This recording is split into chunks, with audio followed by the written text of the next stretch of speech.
नमस्कार. सुविधा मल्टीमीडियाच्या पुस्तक वाचन चॅनलमध्ये मी अद्वैत ऐनापुरे आपलं स्वागत करतो. आज आपण जी कथा ऐकणार आहोत ती आहे विनीता ऐनापुरे लिखित हम दो हमारा एक. ही कथा कोकण मराठी साहित्य परिषदेच्या झपूर्झा दिवाळी विशेषांक 2025 मधून घेण्यात आलेली आहे. तर सादर आहे कथा हम दो हमारा एक. मोहन हा मुकुंद काका आणि मालती काकूंचा मुलगा. आपल्या आई वडिलांसारखाच हुशार, तब्येतीनं ठणठणीत, वर्ण उजळ, भरपूर उंची, कोणाच्याही मनात भरावा असंच मोहनचं व्यक्तिमत्व होतं. त्याचबरोबर बुद्धिमत्ताही दांडगी. अशा या मुलाचा त्याच्या आई वडिलांना अभिमान वाटणं साहजिकच होतं. हिरवळीतून चालताना पायात काटा रुतावा तशी या सर्व गुणसंपन्न मोहनची अवस्था होती. मोहनजी म्हणण्यापेक्षा मुकुंद काका आणि मालतीबाईंची होती. त्याचं असं झालं, मोहनचा नामकरण विधी झाला तेव्हा तो 2 महिन्यांचा होता. हा विधी रीतीप्रमाणेच झाला.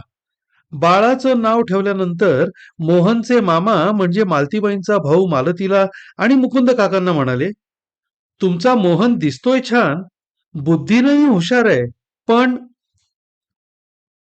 पण काय? तिथं उपस्थित असलेल्या प्रत्येकाच्या मनात प्रश्न उभा राहिला.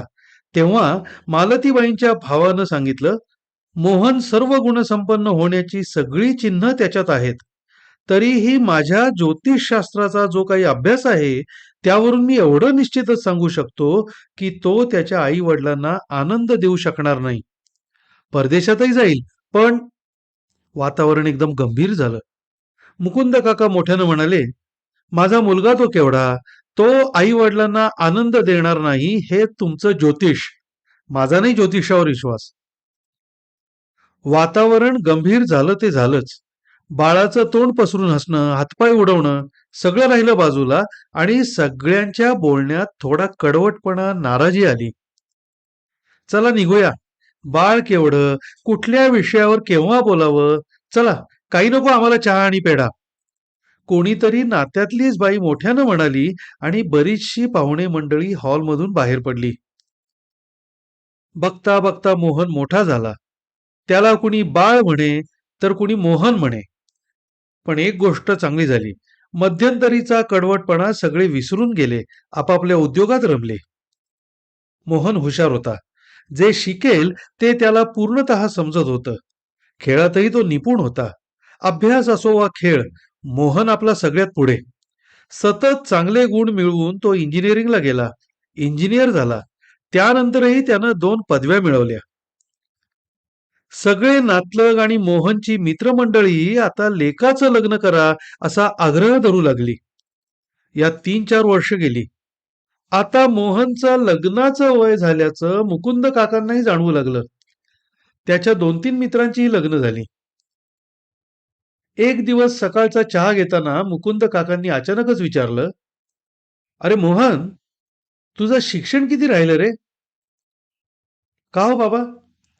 अरे किती वर्षांनंतर तुझं शिक्षण आणि अभ्यास संपणार? का असं विचारताय? कारण आम्हाला सून आणायची आहे. सून? ती कशाला? आपण किती छान मजेत आनंदात राहतोय बाबा. अहो मी तर आता परदेशाला जायचा विचार करतोय. अरे मग जा ना, आम्ही नाही म्हटलंय का? पण लग्न कर आणि नंतर दोघं जा. बघू. मोहन लग्नाला नाही म्हणाला नाही याचाच त्याच्या आईबाबांना आनंद झाला. मोहनची परदेशात जायची धडपड आणि त्याच्या आईवडिलांची त्याच्या लग्नाची धडपड सुरू झाली. घरात सून येणार या कल्पनेनंच मुकुंद काका आनंदले की किती आणि काय काय करावं. घराला रंग देण्याआधी गच्चीवर एक रूम बांधून घ्यायला हवी. घरातलं इतक्या वर्षांचं जुनं पानं सामान काढायलाच हवं. काय काय नवीन करायचं याची रोज चर्चा चालू होती. या चर्चेत रोज भरच पडत होती. मोहनचं लग्न करणार असल्याचं जाहीर झालं म्हटल्यावर स्थळ उत्तम असल्यानं मुलींचे बाप चौकशी करायला येणारच. असं कोणी आलं की मुकुंद काकांना हुरूप चढे. मुलाची माहिती, मुलाच्या आई वडिलांची माहिती यांचं वर्णन ऐकलं की आलेला मनुष्य दिपूनच जाई. एखादी मुलगी दाखवायला आणली किंवा हे लोक मुलीच्या घरी तिला बघायला गेले, की मग मोहन आणि त्याचे आई-बाबा यांची बैठक होई. त्यात मुलगा किंवा मुलगी एकमेकांना पटले अथवा न पटले याची चर्चा होई. लवकरच बऱ्याच मुली पाहिल्यानंतर एक मुलगी सुस्वरूप वाटली. मालती काकूंना ती विशेष पटली नाही, आवडली नाही. पण नवऱ्यापुढं आणि मुलापुढं काही चाललं नाही, याचा अर्थ अगदीच बेताची नाही वाटलं इतकंच. बाहेर बातम्या तर कशाही पसरत असतात, चांगल्या अथवा वाईट, पण बातमी सगळीकडे पसरते हेच खरं. 2-4 जणांनी तर मुकुंद काकांना रस्त्यात गाठून ती मुलगी करू नका असं सांगितलं. आणखी कोणी मुलगी फार विक्षिप्त आहे, साधं सरळही बोलतच नाही असंही सांगितलं. अशा मुलीला तुम्ही पसंती कशी काय देता? असंही कोणी म्हटलं. पण एक तर मोहनपर्यंत किंवा त्याच्या आईपर्यंत कोणी आलं नाही. बाहेरच्या बाहेरच ही बोलाचाली होत होती आणि काही झालं तरी मी भक्कम आहे, मी बघून घेईन या उत्तरावरच मुकुंद काकांनी टोलवलं. एकदा मात्र त्यांनी आम्ही तीच मुलगी करणार असं त्यांच्याच 2-3 मित्रांना ठासून सांगितलं आणि मी त्या मुलीला सरळ करीन असंही सांगितलं. तसं पाहिलं तर मुलीचा रंग लालसर गोरा छान होता. नाक-डोळेही छानच होते. मुलीला होकार द्यायचा हे निश्चित झालं. घरातल्या तिन्ही माणसांचा चेहरा थोडा आनंदी, थोडा चिंताग्रस्त झाला. तरीही तिला पसंती द्यायची ठरल्यावर मुकुंद काकांनी तसं कळवलं. मुलीच्या आई-वडिलांनाही खूप आनंद झाला. दोन्हीकडच्या मंडळींनी भेटायचं ठरवलं. त्याप्रमाणे सर्व मंडळी मुकुंद काकांच्या घरीच भेटली. गप्पा झाल्या, खूप ओळखी निघाल्या. तरी ही नवरी मात्र तोंड दाबून होती. तिचा सुंदर चेहरा, पण त्यावरचे भाव मात्र तिरसट वाटत होते. म्हणजे तिला या बैठकीत काही रस नाही असंच कोणालाही वाटलं असतं. तिच्या आईनंही तिला एकीकडे घेऊन, "तुला मुलगा पसंत नाहीये का?" असं विचारलं.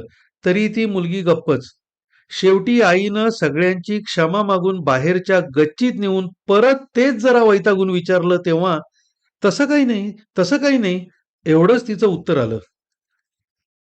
सर्व मंडळी बरचसं महत्वाचं बोलून झाल्यानंतर गप्प बसली, तेव्हा त्या मुलीनं आईकडे थोडं, समोरच्यांकडे थोडं लक्ष वेधून घेत मोठ्यानं विचारलं, अगदी स्पष्ट आवाजात, कुठे संकोच नाही. "आता मी बोलू का?" "थांब ग," आईनं दटावलं. "तिला बोलू देत. तिच्या मनात काय आहे ते तरी कळेल." "आई तू थांब जरा. मी बोलणारच आहे. हे बघा, मी या दोघांची एकुलती एक मुलगी. मी डबल ग्रॅज्युएट आहे." "ते तर आम्हाला ठाऊक आहे, मुकुंद काका." "ते तुम्हाला ठाऊक आहे, हे मलाही ठाऊक आहे. पण तरीही माझं बोलणं पूर्ण होऊ देत." तिचं बोलणं कोणालाच आवडलं नाही. "तर मी काय सांगत होते, मला भरपूर पगार आहे." "हे कळेलच की नंतर.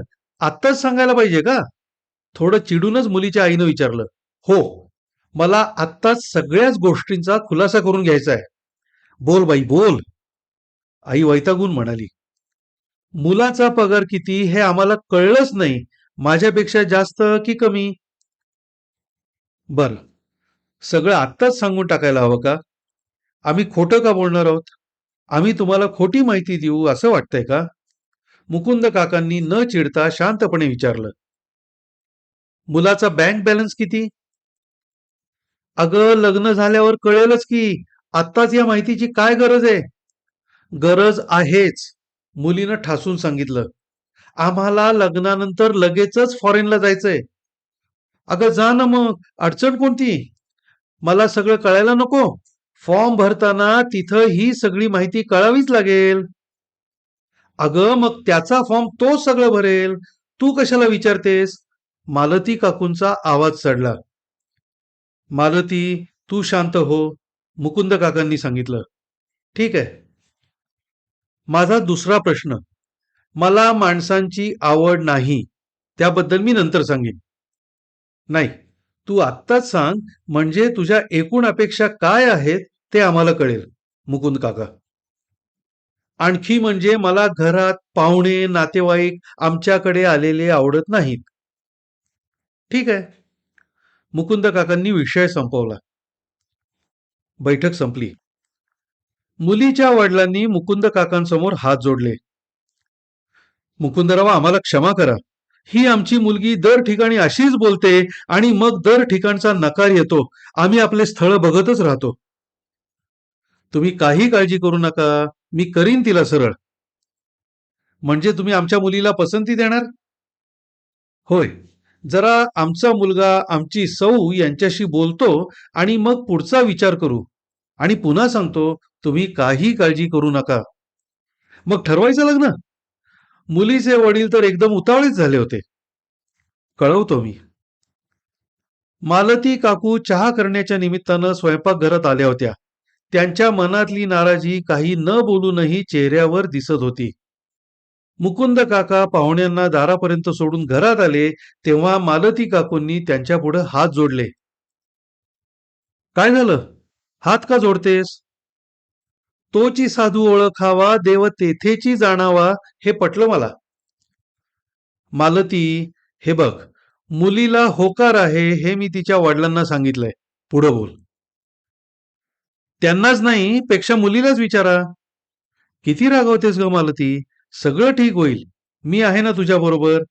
बोल, आता लग्नाची तयारी म्हणजे काय? आता तिचे दागिने, साड्या, बाकीच्यांचं देणे घेण्याचे व्यवहार. ठीक आहे. मुकुंद काकांनी समाधानानं श्वास सोडला. देणे घेण्याचं आपण काही ठरवायचं नाही का? काय ठरवलं? मुलीच्या वडिलांनी काय द्यायचं घ्यायचं, हुंडा हा शब्द नको, पण ते दागदागिना देणार आहेत का आपणच घालायचं, हे सगळं ठरवणं यालाच लग्नाची बैठक म्हणतात. कळलं? अगं पण आता बोलण्यात वेळ घालवू नका. अजून एक महत्वाचं काम तुम्हालाच करायचंय. ते कोणतं? अहो, त्या दोघांकरता आपण स्पेशल ब्लॉक घेतला. त्याची रंगरंगोटी, फर्निचर, डबल बेड ही कामं केव्हा करायची? अगं, उद्यालाच पेंटर, सुतार हे सगळे गाठतो. झालं? आपण एवढं करतोय, त्या मुलीला आवडलं तर बरं. हे बघ, हे आपण आपल्या आवडीनं करतोय. नाही तिला आवडलं तर आपण तिकडे जाऊ. ईश. दोघंही हसत सुटले. लग्नाची घाई सुरू झाली. मुलीच्या आवडीच्या साड्या, ड्रेस, दागिने यांची खरेदी सुरू झाली. प्रत्येक खरेदीला मुलगी हजर होती. तिच्या आवडीनुसार आपल्याला हवं तसं तसं ती सांगत होती, घेत होती. इतकं मला जन्मात कधी काही घेतलं नाहीत. तू कुठं पळून जाणार नाहीस हे मला ठाऊक होतं. बरं चला, आज खूपच बोलणं होतंय, थांबूया. लग्नाचा मुहूर्त 15 दिवसांनंतर लगेच होता. त्यात एवढ्यात साड्या खरेदी, बोलावणी, कार्यालय अनेक गोष्टी करायच्या आहेत. पण नवऱ्या मुलीनं नकार दिला. माझं मी बघून घेईन, असं सांगून ती मोकळी झाली. सुनेचं उत्तर मुकुंद काकांना अपेक्षित होतं, तरीही त्यांचा पारा चढलाच. काय हे अफाट वागणं? कोणाची मुरवतही ठेवत नाही. मला ना असं वाटतंय की लग्न मोडावं. मनातले विचार मुकुंद काकांनी मालतीबाईंना बोलून दाखवावे असं ठरवलं. पण त्याचा काही उपयोग होणार नाही. आता आपणच शांतपणानं वागलं पाहिजे. ठीक आहे. आली या भोगासी असावे सादर हेच खरं. आता आहे त्यात आनंद मानायचा. लग्नात या बयेनं काही तमाशा केला नाही म्हणजे मिळवली. लग्नाचा दिवस उजाडला. त्यावेळी नवरी मुलगी इतकी मोकळेपणानं वागली की याच मुलीनं आपल्याला केवढा मनस्ताप दिला हे मुकुंद काका विसरून गेले. लग्नाच्या रात्रीच मोहन आणि नवी नवरी हनीमूनला निघून गेले. हा कार्यक्रम त्या दोघांनीच ठरवला होता. त्याचे पैसेही आगाऊ भरले होते. विमानाचं रिझर्वेशनही झालेलं होतं. त्यामुळे दोघे म्हणजे नवरा नवरी घाई करत निघूनही गेले. मालतीबाई शांत होत्या, निदान तसं दाखवत होत्या. पण मुकुंद काका मात्र अस्वस्थ झाले होते. त्यांनी आपल्या मनातली अस्वस्थता मालतीबाईंजवळ बोलून दाखवली तेव्हा त्या म्हणाल्या, आता जे जे होईल ते ते पाहत राहायचं. मालतीबाईंचे शब्द खरे झाले. नवं जोडपं हनीमून नंतर मुकुंद काकांच्या घरी आलंच नाही. त्यांनी दोघांकरता छोटा ब्लॉक घेतला होता. तिथं ते राहायला गेले. तोपर्यंत मुकुंद काका आणि मालतीबाई अस्वस्थ झाले. हे नवं जोडपं, अंगावर 4 दागिने, भरजरी कपडे, कोणी भुरटाही त्या दोघांना फसवेल. मनात आलेला विचार त्यांनी दडपून टाकला. 1 आठवड्यानं नवं जोडपं घरी आलं. नवऱ्या मुलीच्या चेहऱ्यावरचे कुरटे भाव, लग्नाचा कुठे आनंद नाही, लज्जा नाही असे होते. पण आता मालतीबाई मनातून शहाण्या झाल्या होत्या. त्यांनी एका शब्दानंही नव्या जोडप्याची चौकशी केली नाही, कौतुक केलं नाही. ते आले आणि त्यांना दिलेल्या खोलीत गुडूप झाले.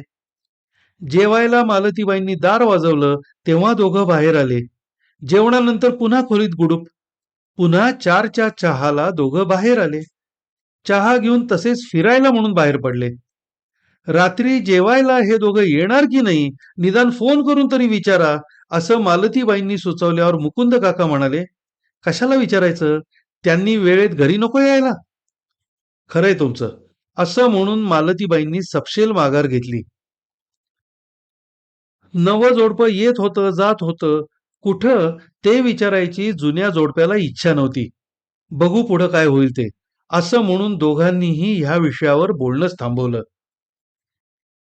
आई आल्याच्या तिसऱ्या दिवशी मोहननं हाक मारली. मालती काकूंचे डोळे भरून आले. आई ती बाथरूम मध्ये आहे, तोपर्यंत मी काय म्हणतो ते चटकन ऐकून घे. बोल. तुम्हाला भेटता येत नाही, बोलता येत नाही, कारण मी असं काहीही केलेलं तिला आवडत नाही. तुम्ही दोघं मला समजून घ्या. आई, आपण या मुलीला स्वीकारून फार मोठी आयुष्यभराची चूक केलीये. मला आता काडीचंही स्वातंत्र्य नाही, यातच काय ते समजा. तेवढ्यात बाथरूमचं दार उघडल्याचा आवाज झाल्याबरोबर मोहन त्यांच्या खोलीत पळाला. मालतीबाई डायनिंग टेबलाजवळच्या खुर्चीवर मटकन बसल्या. डोळ्यातून पाण्याच्या धाराच लागल्या होत्या. जेवायला चला म्हटल्यावर मोहन आणि त्याची नवी नवरी खोलीतून बाहेर आली. मुकुंद काका म्हणाले, मला आता भूक नाही, मी नंतर जेवीन. मालतीबाई काहीच न बोलता दोघांना काय हवं नको ते बघत होत्या. वाढू का म्हणून विचारत होत्या, या पलीकडे एक अक्षरही बोलणं नाही. आई, आम्ही आता आपल्या ब्लॉकमध्ये राहायला जातोय, मोहननं आईला पटकन सांगितलं. तेवढ्यात त्याची बायको आलीच. आई, निघतो आम्ही, आईला नमस्कार करत मोहननं सांगितलं.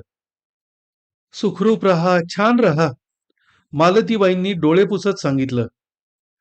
नवी नवरी बघत होती, पण तिनं काही सासूला नमस्कार केला नाही. बाबा कुठे आहेत? ते झोपलेत. मी उठवतो त्यांना. कशाला? चांगले झोपलेत तर झोपू देत. आपली बॅग उचलत नवी सून घराच्या बाहेर निघाली सुद्धा. दोघंही बाहेर पडली. मालती काकू एका खुर्चीत आदळल्याच. काय हे या मुलीचं वागणं? साधा नमस्कार करणं नाही, कुंकू लावून घेणं नाही. काय म्हणावं हिला? माझ्या मुलाला मात्र तिनं माझ्यापासून तोडलं. आमच्याच घरात हिची मिजाज किती? ठीक आहे, आमच्या मुलाला तू आमच्यापासून पद्धतशीर तोडतीयस, फक्त आमच्या लेकाला तू सुख दे, एवढीच अगदी हात जोडून विनंती करते ग बाई. एवढं बोलून मालतीबाई ढसाढसा रडू लागल्या.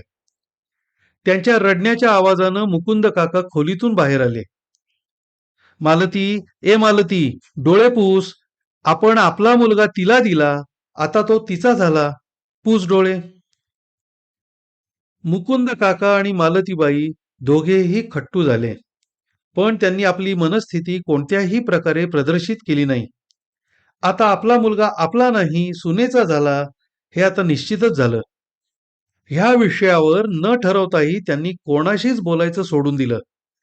कोणाशीच काय, एकमेकांशी सुद्धा बोलायचं टाळलं. एकमेकांशी बोलतानाही त्यांनी या विषयात बोलण्यात एकही शब्द टाळला. पाहिजे तशी सुस्वरूप भरपूर कमावणारी ही मुलगी त्यांना मिळाली. लग्नही झालं आणि सुनेनं परस्पर नवीन जागा घेतली आणि नव्या जागेत ते परस्पर राहायलाही गेले. मुकुंद काका आणि मालतीबाईंच्या सुखी संपन्न अशा संसारात बसलेला हा पहिला धक्का. आपण याच नव्या जागेत काय, पण आपण नव्या जोडप्याला कुठल्याही जागेत जायला नकार दिला नसता, नको म्हटलंच नसतं, पण दोघांनीही आपल्याला एकाही शब्दानं कल्पना न देता एकदम नव्या जागेत परस्पर राहायला सुद्धा जावं. पण त्या दोघांनीही आपल्या मनस्थितीची कोणाला जाणीवही करून दिली नाही. आपल्या लाडक्या मुलालाही नाही आणि सुनेलाही एका शब्दानेही खुलासा विचारला नाही. सुनेचं जाऊ दे, पण आपल्या मुलालाही आपल्याशी मोकळेपणानं बोलावं असं वाटलं नाही, याचंच त्यांना खूप दुःख वाटत होतं. काळ हे दुःखावर औषध आहे असं म्हणतात, पण मुकुंद काका आणि मालतीबाईंना हे दुःखावरचं औषध नव्हतं, कारण औषधानं बरं होण्याजोगं हे दुःखच नव्हतं. सणवार आले की मुकुंद काका आणि मालतीबाई यांचं दुःख अधिकच उफाळून येई. कोणीही स्त्री रस्त्यात भेटली की मालती काकूंना सहजच विचारी, का हो, सुनेच्या मंगळागौरीला मला बोलवलं नाहीत?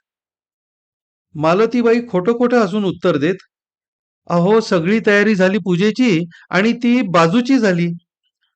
समोरची बाई काय बोलणार? असू दे, पुढच्या वर्षी केलीत पूजा तर मला बोलवायला विसरू नका बरं का, असं म्हणत ती निघून जाई. परिणाम असा झाला की मालती काकू कुठेही केव्हाही बाहेर जाईनाशा झाल्या. कोणी काही विचारायला नको आणि आपण खोटं बोलायला नको. आपलं घर बरं आणि आपण बरं. तरी नात्यातलं कोणी ना कोणी येई, सुनेची चौकशी करी.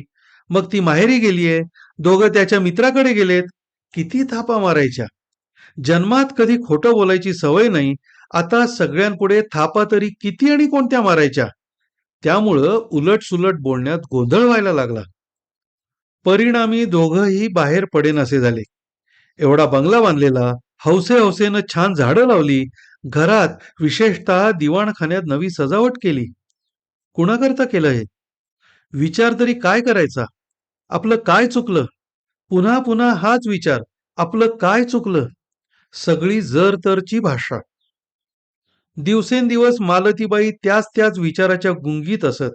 नाही जेवणाकडे लक्ष, नाही कपड्यांकडे लक्ष. त्यांचं मनवेधक वागणं गेलं आणि त्या अगदी सामान्याहून सामान्य वाटायला लागल्या. घरात कोणाचं येणं जाणं नाही. मुकुंद काका आणि मालती काकू दोघेच घरात.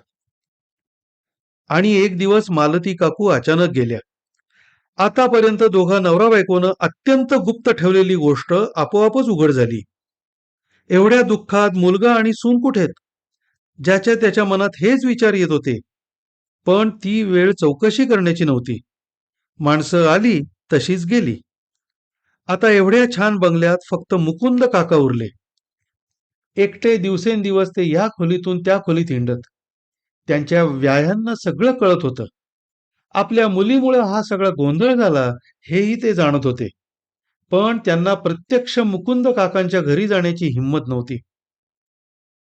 जवळजवळ 6 महिने झाले आणि एक दिवस अचानकच मोहनचा फोन आला. खरं तर फोन घेण्याचीही मुकुंद काकांची इच्छा नव्हती. पण बघूया काय म्हणतायत चिरंजीव, असं म्हणून त्यांनी फोन उचलला.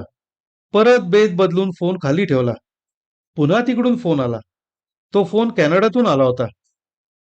आपण कॅनडात आहोत हेही मुलाला कळवता आलं नाही. ते तो आता कळवतोय की काय?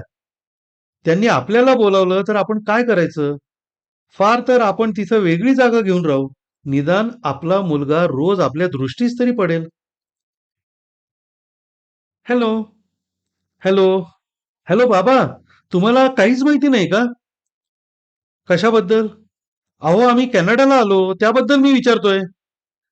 तुम्ही कॅनडाला गेलात का? छान, छान. मुकुंद काकांनी मुलाचा पुढचा प्रश्न येण्याआधीच फोन खाली ठेवला. तिथेच एका कट्ट्यावर ते सुन्न होऊन बसले. पुन्हा एकदा मोहनचाच फोन आला. आता काय बोलायचंय?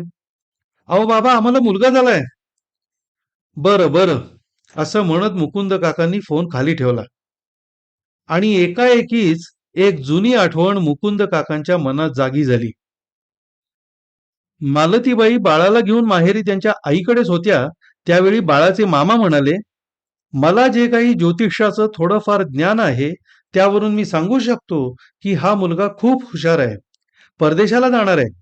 पण आई वडिलांना तो आनंद देणार नाही. ते बोलणं खरं झालं. त्यावेळी कसला माज माझ्या डोक्यात होता की मी त्यांना त्यावर त्याच वेळी उपाय का नाही विचारला. सगळं जग आपल्याभोवती गरगर फिरतंय असं वाटून मुकुंद काका खाली कोसळले.